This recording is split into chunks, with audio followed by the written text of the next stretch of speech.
Mark Magsayo muling magbabalik ngayong December 14. Mangyayari daw po ang laban sa Long Beach, California. So hindi pa sinabi mga tol kung sino ang kalaban ngayon ni Mark Magsayo. Tingin ko hindi pwede si Eduardo Hernandez ngayong December 14. Posible mangyari ang laban ni Magsayo kay Hernandez sa susunod na taon. Pero ngayong December 14 mga tol, malamang iba ang kalaban ni Mark Magsayo. Konting araw na lang mga tol, December 14 na pero wala pang nilalabas na kalaban. Sino kaya ang malupit at malakas na kalaban ni Magsayo ngayong December 14? Sa iba pang balita, former 2 division champion na si Andre Ward, gusto rin niya makalaban ngayon si Jake Paul. Sabi nga niya sa kanyang post, I'm open for discussion. Interesado na rin siya laban kay Jake Paul, depende sa bayad sa kanya. Nagretiro si Andre Ward na may kartadang 32 wins, 16 KOs, walang talo. Huling laban ni Andre Ward kontra Sergey Kovalev noong 2017. Bata pa naman si Andre Ward mga tol at may palagpa ito kung lalaban kay Jake Paul. Sa ibang banda, David Benavides sinabing daya ang panalo ni Arthur Beterbiev kontra Dmitry Bivol. Isang robbery daw ang panalo ni Arthur Beterbiev dahil sa tingin daw ni Benavides dapat panalo si Dmitry Bivol. May kartada ngayon si Benavides na 29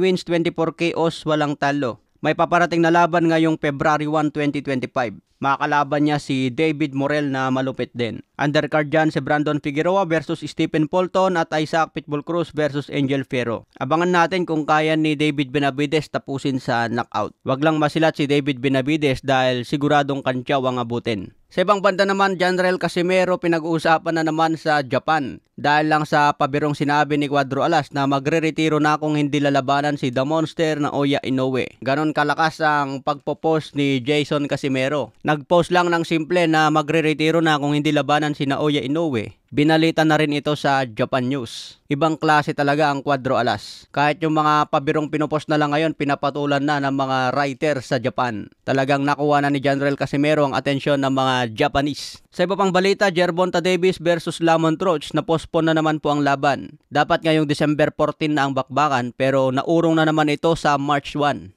Ipapalabas pa rin ang laban sa Prime Video. Siguro hindi pa na-promote ng gusto ang laban ni Davis kaya inuurong muna sa ngayon. Aakyat ng division si Lamont Roach para sagupain si Tank Davis. Kailangan ma-hype ito para bumenta. Marami naman kasi kalaban si Tank Davis sa mas mataas na division, bakit pa si Lamont Roach ang pinatulan? Kaya maraming fans ngayon ang dismayado sa laban ni Davis.